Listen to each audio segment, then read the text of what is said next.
All right.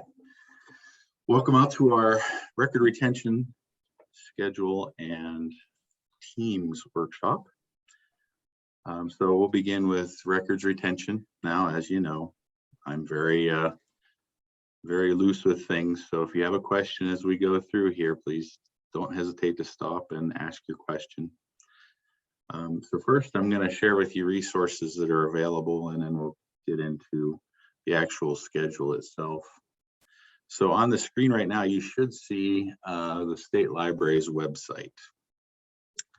So the State Library has created a website for records retention, and it actually just then points you to the Kansas Historical Society, who is in charge of archiving government documents and records. And so most of the resources will be there. And so let me switch screens here. And I know there's probably an easier way of doing it, but there we go. Wish I could just point to what I wanted to share next. So here is all of the record retention schedules that they have. You'll see that they'll have state agencies, and then down below that, local and county. Now, why they're separated is because there are different requirements for state agencies than there are for libraries and regional library systems. Same with counties. Counties have different requirements, and they're more in line with the state agencies than they are anybody else. But then they also have the local piece here. And so if you go in and you just click on the down arrow, you can see the different schedules that they have.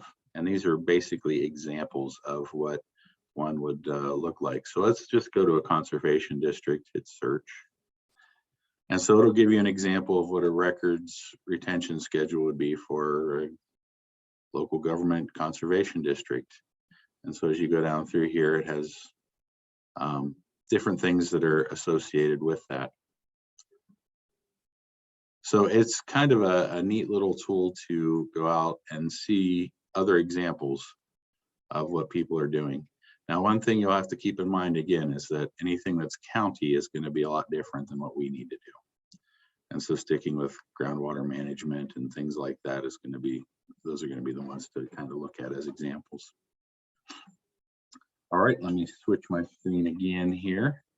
And they do have a really nice section at the Kansas Historical Society discussing why you would have records management or records schedules. And so it has all the laws and things. So can you see that now on the screen there? So this just tells you the different laws associated with records retention schedules. It also gives you information about open records and Open Meetings Act and things like that. So again, if you need some light reading, come back here and pop open one of these laws and enjoy the reading and fall asleep. Okay, so let me take you back to the State Library site here again. Sorry about all the popping around. The last thing that they have that they shared is the records retention schedule for public libraries in Kansas. And this was put together by Chris Ripple back in 2008. He was the consultant at Central Kansas Library System, and he has since retired. But this is really, in my opinion, a good starting point for all libraries when it comes to creating a records retention schedule. And this is actually going to be the basis of ours here at the system once I get it finished. And so this is where I want to now jump into the actual schedule itself and kind of look at some of the little details of the schedule. So let me pop over here now to the last thing, and there will be no more popping after this, so I won't make you sick anymore. All right, so here it is. Now, what I would recommend is that you could take this template, and I can turn it into a Word document for you, and we can go ahead and manipulate this. Or if you want to, you can copy and paste from it the different pieces that are available. It's however you want to edit it. It's up to you. And this will need to be approved by your board, and it will need to be followed. in order to make sure that it is relevant and also to make sure that it's basically legal. So why do we have this record retention schedule? Well, as we learned from our workshop with the Attorney General's office, you can't keep all records for everything that you've ever done. And so you have to have a schedule of when those records are going to be disposed of and how they're going to be disposed of, or whether those records are going to be archived and kept. There are very few records that would be treated that way in libraries. But you don't want to have all this stuff lying around.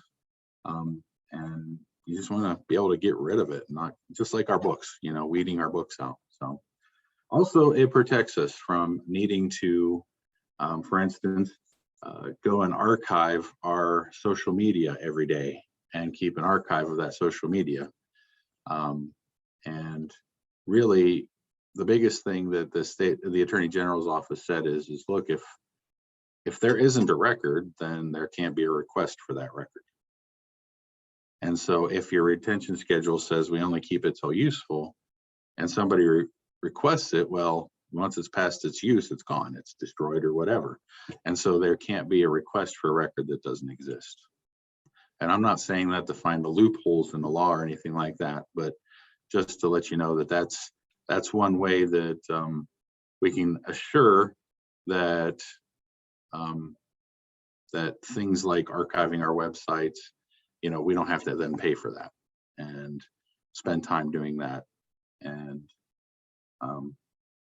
make that another piece of the headache that we already have doing our jobs because we're already busy enough. So okay, so Chris has an introduction here, and this just talks about how he's organized his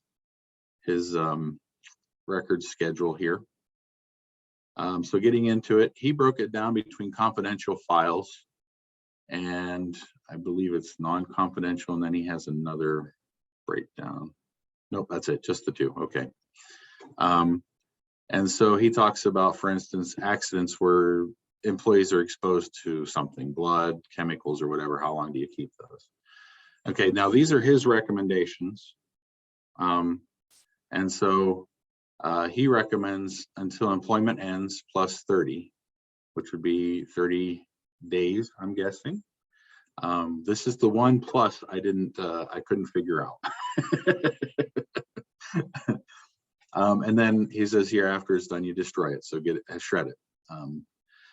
And then he has restrictions. This means whether it is restricted by state statute. So like Social Security numbers or something like that.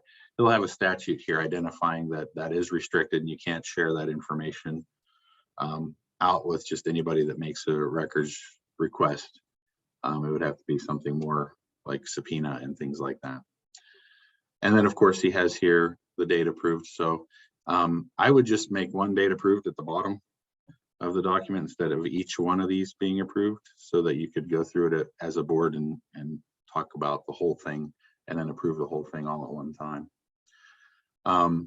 So then there's non-exposure but still an accident, year of event plus 7 years.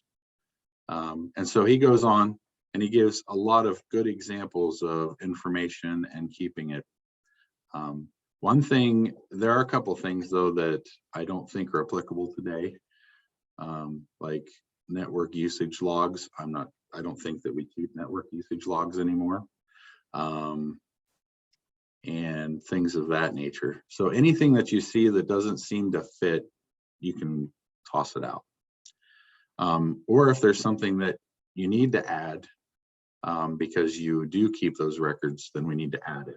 And I'm thinking one piece is going to be surveillance footage with cameras. There is no statute in Kansas law that governs how much you need to keep. He has in here a year. There's no way that that's feasible because that would take up a ton of hard drive space. So whatever your library board has decided for that camera footage, just add that in here. So if it's maybe a week or 12 days or whatever, then put that minimum retention in there that you will keep it for. Another piece that I was looking at, let's see, as I go down through here. Sorry if I'm making you sick scrolling.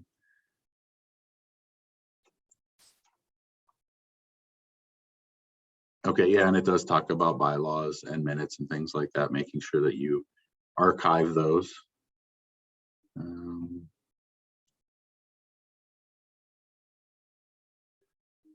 Okay, one thing is other computer information, and so we're going to get to the actual website here.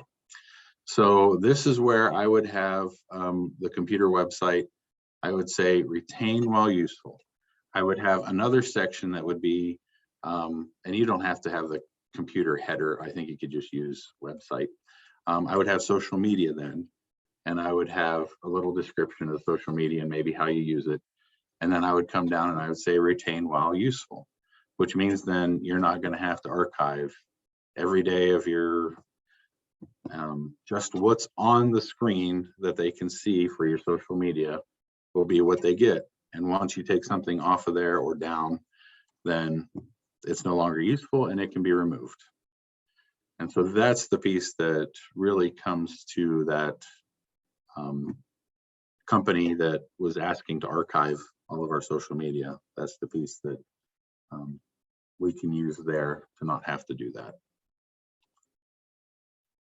and pay that expense that we don't have the money for. One thing you'll want to look at too is anything to do with email communications or anything like that. And again, I will emphasize that we need to make sure that we're following this. So if email communications are only going to be kept for a year, you need to make sure come January, you go back and delete a year's worth and, make sure you just keep that year, just out of protection for you and to be following this retention schedule. It does have guidance in here and about finances, because I know that's always the question, how long do we keep payroll and all that. And again, I went through looking at this and looking at statute and everything he mentions here is on. So anything you see here is good. So follow that. Any questions so far? It's pretty easy.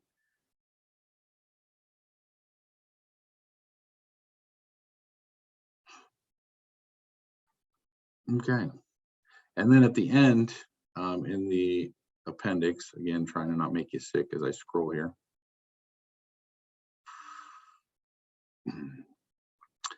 He has basically just an index of what he's got in here and where it would go in his schedule. So this is another way for somebody to access information in here. So there you go. And again, it doesn't have to be, as he has it here, a 54-page document or more. We could definitely trim that down.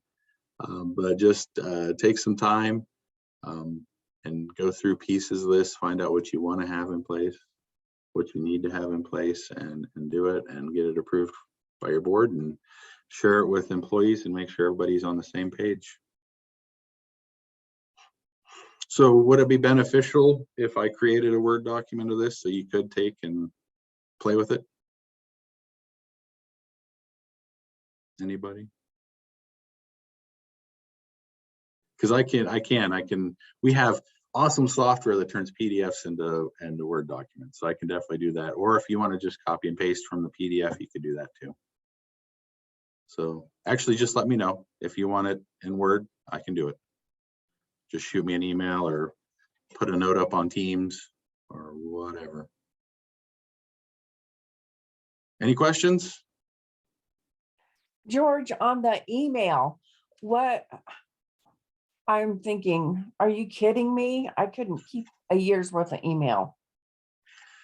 You can't keep a year's worth? Is that what you said? That's so much. Yeah. So what would there be something specific that you would keep? No, I just use that as an example. You can keep however much you want. Okay. It's really up to you. So if you want to, if you want to say until what is the no longer useful? Yeah. You can do that. That's fine. Yeah. Okay. All right. Um, Okay. the big thing is keeping in mind, like, if you have a contract with a vendor or something, Okay. and it's in your email, you might want to put that somewhere else, because Mm-hmm. that's probably something you're going to want to keep until the end of your contract, plus maybe a year, just in case. Okay. So All I right. would archive that and say your SharePoint or something like that. Gotcha. But Thank yeah, you. Dave, we talked about this here, and Dave's like, man, I keep like years and years. He's got like 12 years of emails. Oh, And what he's done is he's put them in folders, uh-huh. and he'll go back and look at them and things. And so for him, it's going to be hard in the other direction, Yeah. because he likes looking back at different things to see, what other vendors have told him and things like that. And so we're going to have to work on a way for him to be able to keep that and yet not keep it, Yeah. whatever. Determine Okay. what's Thanks. really important and not. But that's a good question. Thank you. And so these can kind of go either way. The financial stuff I would abide by pretty strictly, but other things, I mean, if you had questions about like accident reports, you could go to your insurance company and say, how long do you recommend that I keep my accident report? And they might say you don't even need them or whatever, but you can always go to them and ask questions too.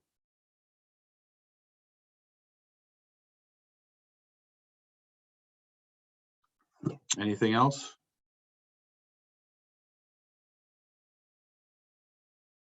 Victoria, nothing? All right. No, you can't talk. Oh, okay. Oh, did you chat then? Do I need to look in the chat? Oh, and I can't get my mouse. There we go. So, yes. Oh, okay, gotcha. All right, I will do that. It does, you're right. It does seem kind of complicated, doesn't it? This whole thing, but it's one of those layers that you have to have for bureaucracy's sake. So there's always something. But yes, I will get you a Word version of this. And I'll even see if Valerie can put it on the website so that everybody can get access to it. And it's one of those silly hoops that we have to jump through, unfortunately.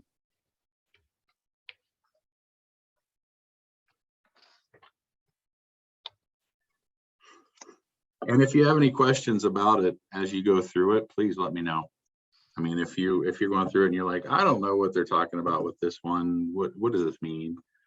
Just like I said, email, call, or hit me in Teams. Teams will probably be the easiest for both of us, and I can then kind of help walk through it.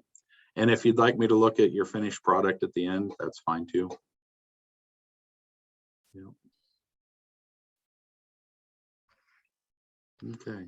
I think the biggest thing that I want to protect you from is somebody coming in and saying, hey, why don't you give me a copy of this record, and then have you guys kind of sit there and say, I don't even know what you're asking me for, and then end up being in violation or something and having the Attorney General show up at your door, because that's the last thing we really want. So that's the biggest thing. I just want to make sure. What's that? Oh, you can hear me. Yeah, I got you. Yeah. Trish fixed it. Yay, Trish. All right. Anyway, yes. Now that I can talk, thanks to Trish. Well, I could talk. I just couldn't be heard. Yeah. It wouldn't. Yeah, the microphone wasn't working. Yeah, it just seems like to me, really complicated. Now, I will have to say that the city, which does have the archival stuff, they just had an incident yesterday where someone posted something or commented or whatever about something that was going on in the city, and it was a very unkind, unnecessary, nasty post. Okay. And so they had already gotten a hold of the attorney, and what do we need to do, and blah blah blah. So I mean, it does happen, but we don't allow comments. We don't, nobody can comment directly to our Facebook page. So we never figure we really have those problems. Right, and that's a little different from what this is all about, because this is actually for people coming in and making a request to see, you know, your minutes from the last board meeting. Well, they have a right to that, you know, and that's going to be an easy thing to do. But if somebody came in and said, hey, I want to see your Facebook post from 2 years ago. Well, unless you have something in place like this record retention schedule, you're going to be in violation because you don't have that. And that's where they're coming in saying, we'll do that so that you can make it available to your patrons, but really it's unnecessary, especially for a library, because like you said, we don't have anything that's really that exciting on our Facebook or Instagram or any of that stuff. So. Yeah, and I But yeah. noticed that, and I know you said, like I said, it looks complicated because he was talking about program, you know, like Yeah. if you have the children's program, you have them register, how long do you, and I like, who even thinks of that stuff? Right. Does it really need to be on there? I mean, I would just like, we just get rid of it after the summer's over. Yeah, and that's as simple as it needs to be, is just say until it's no longer useful. So you still need to put it in Yeah. there in your Yeah. record retention thing, that registrations until no longer useful or whatever, retain while useful. Yes. And that's it. So the reason that this is important is because the public has a right to any records that we have, except for those things that are exempt or restricted by statute, and that's a very, very small group. And so anything, registration for the book club, I mean, any of that stuff would be something that people could come in and examine. And, you know, in our day and time and climate, it wouldn't surprise me if somebody had come in and say, hey, I want to see this thing, and we're not going to have it. And then they're going to go to the Attorney General's office. I mean, with all these book challenges and everything else going on, I just worry about it. I worry someday somebody's going to come in and do that. And it can be anybody. It doesn't have to be somebody that's a citizen of Kansas. I mean, this is open records. So like if you have somebody register for something and they give you their phone number and, you know, like an emergency contact, like if it's a children's thing, isn't that a privacy thing? If someone comes in and says, I want to see this. That piece is, yes. You're not supposed to provide email addresses, phone numbers, anything like that. But I mean, I don't see any reason why somebody couldn't see the list of names, you know. Gotcha. Okay. Yeah. And so in order to protect the privacy of those people, that's also where we want to say, look, once this is beyond usefulness, we're destroying it. So it's another thing, protecting our patrons' privacy too. Good questions, Victoria, man. Good thing Trish fixed that. Yeah. You're definitely a thinker. Excellent. I'm glad that she did fix it. Anything else? Do you have any other questions, Victoria? I think it's great. At the moment, I can't think of any. Okay. And like I said, if you need help, let me know. And I will definitely look at anything that you put together. And remember, it doesn't have to be an exhaustive list. I mean, you are going to miss something. That's just the way it is. But as long as we've got the big main things in place to protect us and protect our patrons, that's the best part. So the big main things you would say are like the website, the social media, like Facebook, that kind of thing. Yep. The financials, the board documents, you know, things along that line. I would definitely. And I probably missed the financial part. What are we talking about there? Did I miss that? Just your like your bills, your let's see, let me get down Okay, here to it. like what we present to the board at the end at our board meeting. Yeah. And your I-9s, you know, personnel folders, you know, and those things are going to be confidential and they're going to be restricted by statute, you know, making sure that those things are in there.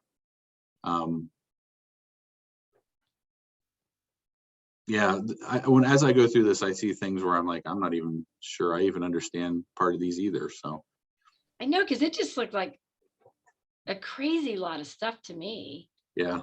And we don't have control over our catalog authority files. Those are all shared. Yeah. So yeah, I would say go through and find the things that are pertinent, computer users. Yeah, that needs to be in there. And this is at, obviously, at kslib.info, right? Yes, yes. Okay, And I'll have Valerie put it on our website too, so it's easier to access. okay, thank you. Yeah, you bet. Right. Karen, you got anything else? No, not at this time. Okay. I'm sure when I start going through there, I will, but Absolutely. Yeah, don't hesitate to hit me up for questions. okay. All right. Well, then I'm done. Hey, look, I did my half an hour too. So we'll turn it over now to Valerie to take us on a lovely trip down Teams Lane. Yeah, so I don't know if you guys have any questions for Teams, because I know you both are pretty fluent in it now for the most part. I actually don't know. I mean, you're just talking about talking back and forth to people and that kind of thing, or are you Pretty talking much. more about the collaborating? And because I haven't done any of that. It's just like our team that we have, our member libraries team, where there's a bunch of channels. Just that and Okay, chatting, just so you know the basic things to do with Teams. okay. So Do you have a desire of deploying this amongst your employees? Me? Yeah, or anybody. Karen? Well, okay, so we're talking. Yeah, What we do got you two things. What do you mean? Okay. Employing, I mean, like, there's three of us sitting at the circulation desk. We can pretty much talk to each other. Okay. Okay. You know what I'm Sure. saying? Yeah. We have used it when we needed to talk back and forth to each other and the patron was in the room, Oh yeah. Sure. you know, about something that's going on. Don't forget to do this, or remember this happened last time, or whatever. But I mean, so we use it for that. Okay.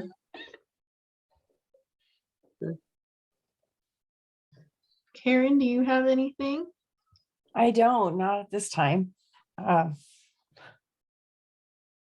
We've used it a little bit, since I am clearing I'm quite a ways back without just yelling at them. But I just yell. yeah. Sometimes they can't hear me, so. I think the biggest thing that we want to help you with is the communication with the system.